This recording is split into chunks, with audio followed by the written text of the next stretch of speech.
प्राकृतिक ने संपूर्ण सृष्टि के जीवों के लिए हर काम को करने का एक उपयुक्त समय निर्धारित किया है।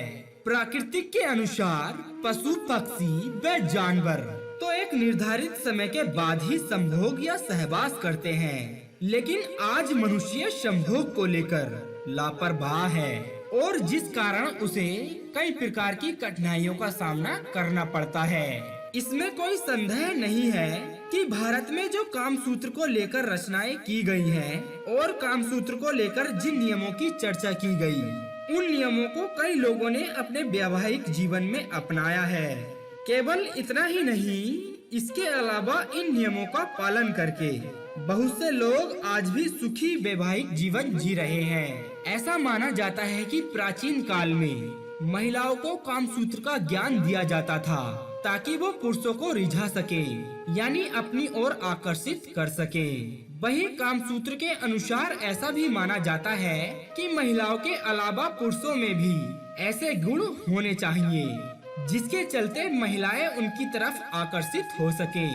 आज के दौर को भले ही कितना भी मॉडर्न क्यों ना कहा जाए, मगर आज भी हमारे यहाँ सहवास करने के विषय पर लोग खुलकर बात करने से कतराते हैं। सही जानकारी प्राप्त न होने के कारण ही लोगों की प्राइवेट लाइफ में तरह तरह की समस्याएं आती हैं। आज के समय में हर कोई व्यक्ति अपनी प्राइवेट जिंदगी यानी सेक्स लाइफ को लेकर परेशान है।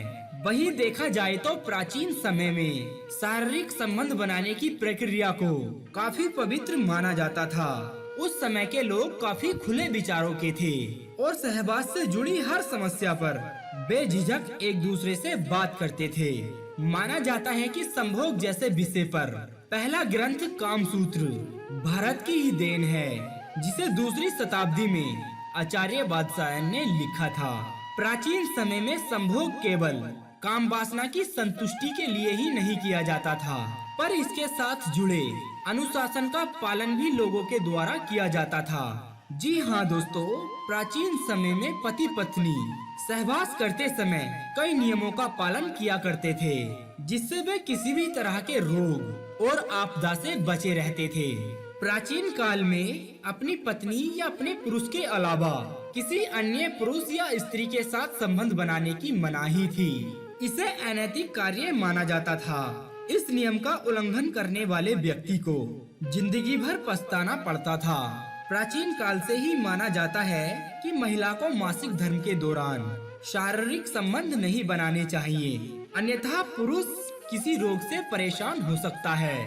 प्राचीन काल में स्त्री व पुरुष को ऐसी सलाह दी जाती थी कि स्त्री व पुरुष दोनों को ही पूरी तरह से नग्न अवस्था में संबंध नहीं बनाने चाहिए। उन्हें खुद अपने शरीर पर किसी वस्त्र को धारण करके ही सहवास करना चाहिए। पुराने समय में पुरुष तथा महिला दोनों के लिए ही काम शास्त्र का ज्ञान होना बहुत जरूरी था। काम सूत्र के रचयिता आचार्य वात्स्यायन का मानना है कि स्त्रियों को काम शास्त्र का ज्ञान होना बेहद जरूरी होता है, क्योंकि इस ज्ञान का उपयोग पुरुषों से ज्यादा स्त्रियों के लिए जरूरी है। वे आगे लिखते हैं कि यदि स्त्री और पुरुष दोनों में ही इसका भरपूर ज्ञान हो तो चरम सुख की प्राप्ति होती है। आचार्य वात्स्यायन के अनुसार सभी स्त्रियों को विवाह से पहले अपने पिता के घर में ही और विवाह के पश्चात पति की अनुमति से काम शास्त्र की शिक्षा अवश्य लेनी चाहिए। इससे दाम्पत्य जीवन में स्थिरता बनी रहती है और पति अन्य स्त्रियों की ओर आकर्षित नहीं हो पाता है। इसलिए दोस्तों, स्त्रियों को यौन क्रिया का ज्ञान होना अति आवश्यक है ताकि वह काम कला में निपुण हो सके और पति को अपने प्रेम पास में बांधकर रख सके। साथ ही आचार्य वात्स्यायन बताते हैं कि स्त्रियों को अपने किसी विश्वसनीय दाई, विवाहिता सखी, हम उम्र मौसी या फिर अपनी बड़ी बहन, ननंद या फिर अपनी बड़ी भाभी जिसे संभोग का आनंद प्राप्त हो चुका हो आदि से बिना किसी लज्जा के सहवास की शिक्षा ले लेनी चाहिए। पति व पत्नी को उस समय संभोग करने से बचना चाहिए जब महिला गर्भवती हो, अन्यथा संतान के अपंग होने का खतरा बना रहता है। सुबह शाम पूजा के समय तथा दिन के समय स्त्री व पुरुष को सहवास से बचना चाहिए और इसका जिक्र ब्रह्मा वैवर्त पुराण में मिलता है। सूर्य उदय, ग्रहण, निदान, अमावस्या, नक्षत्र, बद्रा, विवाह काल में भी शारीरिक रिश्ते नहीं बनाने चाहिए।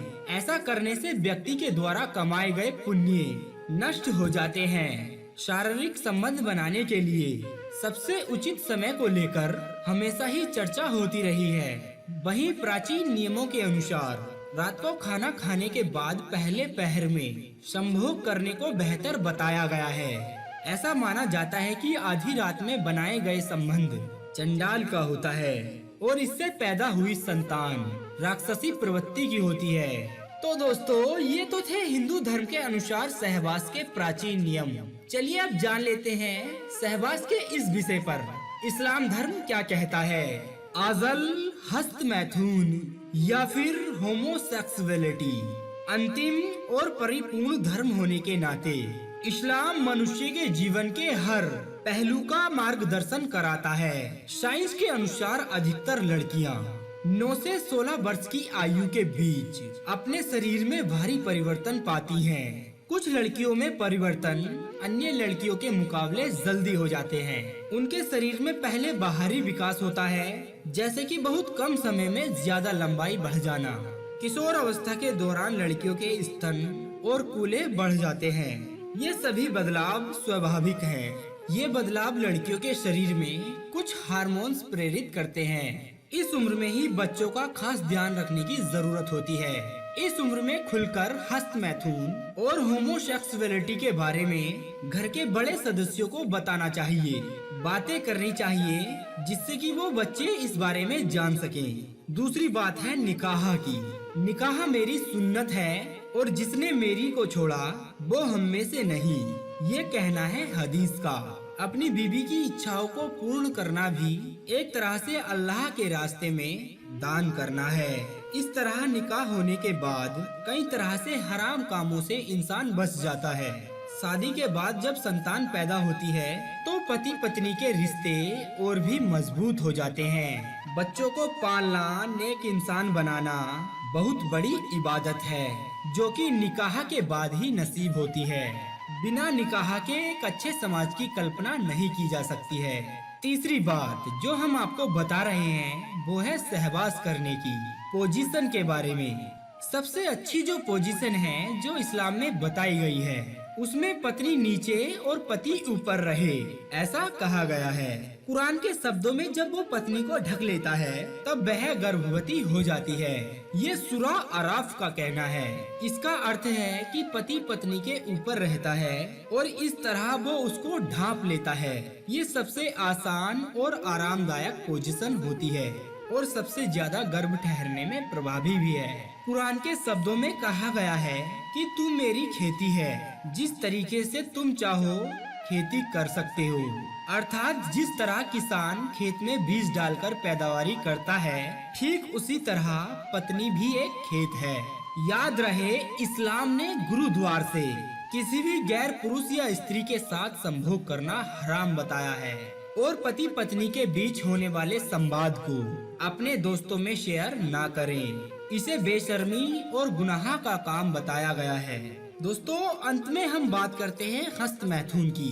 एक बार अब्दुल्ला बिन अब्बास से किसी ने मालूम किया कि मैं जवान हूँ मगर शादी के खर्च बर्दाश्त नहीं कर सकता, तो क्या मैं हस्त मैथुन कर सकता हूँ? क्या शरीयत इजाजत देता है? ये बात सुनकर आपने उसे सलाह दी, तू ऐसा मत कर, इसके बदले में तू रोजा रख, जिससे कि डिजायर पर काबू हो सके। शरीयत इंसान को न सिर्फ बुरे कामों को करने से रोका गया है, बल्कि ऐसा जरिया भी बताया गया है जिससे इंसान अपने आप को पाक और साफ सुथरा रख सके। हस्त मैथुन करने से इंसान के प्राइवेट भाग की नसें कमजोर होती हैं और यह आदत बुढ़ापे में भी लगी रहती है और इसी आदत के चलते पत्नी के सामने निराशा और शर्म झेलनी पड़ती है और इंसान को इसके चलते मानसिक बीमारी भी हो सकती है।